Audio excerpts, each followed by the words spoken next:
दोस्तों, जय सिया राम। गोस्वामी तुलसीदास जी महाराज की श्री रामचरितमानस जी की पंक्तियां याद आ रही हैं। बिनु छल विश्वनाथ पद नेहु, बिनु छल विश्वनाथ पद नेहु, राम भगत कर लछनेहु, बिनु छल विश्वनाथ पद नेहु। जी हाँ, भगवान विश्वेश्वर के श्री चरणों में बिना छल के, कम से कम राम भक्त को तो बिना छल के भगवान विश्वेश्वर के श्री चरणों में प्रेम करना चाहिए। और ऐसा इसलिए भी करना चाहिए जबकि हमारे अयोध्या जी में भगवान राम का श्री विग्रह विराजमान हो चुका है, भगवान की प्राण प्रतिष्ठा हो चुकी है।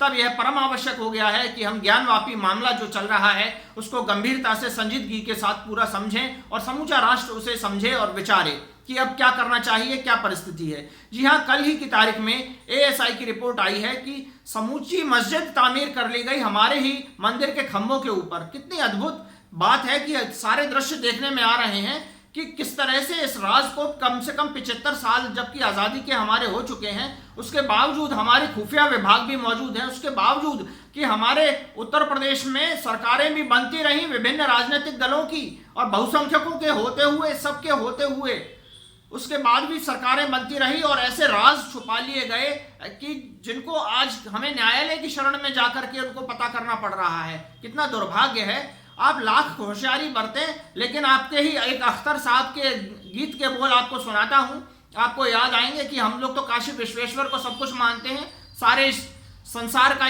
ईश्वर मानते हैं और उसी को आप लोग अरबी में अल्लाह कहते हैं। तो बहुत अच्छा अख्तर साहब ने एक अपनी शायरी में लिखा है कि पर्दों में क्या छुपा है अल्लाह जानता है, पर्दों में क्या छुपा है अल्लाह जानता है, नेकी बदी को अपनी कितना भी तू छुपा ले, नेकी बदी को अपनी कितना भी तू छुपा ले, अल्लाह को पता है अल्लाह जानता है, अल्लाह को पता है अल्लाह जानता है।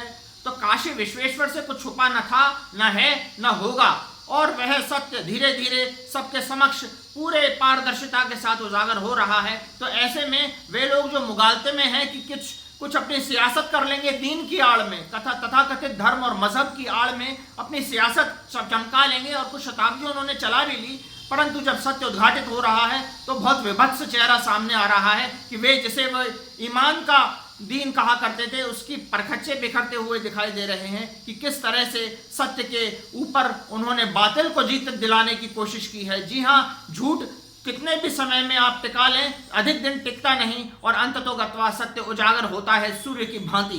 तो हमें चाहिए कि काशी विश्वेश्वर और भगवान राम का श्री राम मंदिर साथ साथ ही अब बने, इसमें अविलंब अब कोई भी समय नष्ट नहीं करना चाहिए। इसलिए शब्दों को विराम, आप सब में व्यापक परमात्मा को प्रणाम। जय सिया राम।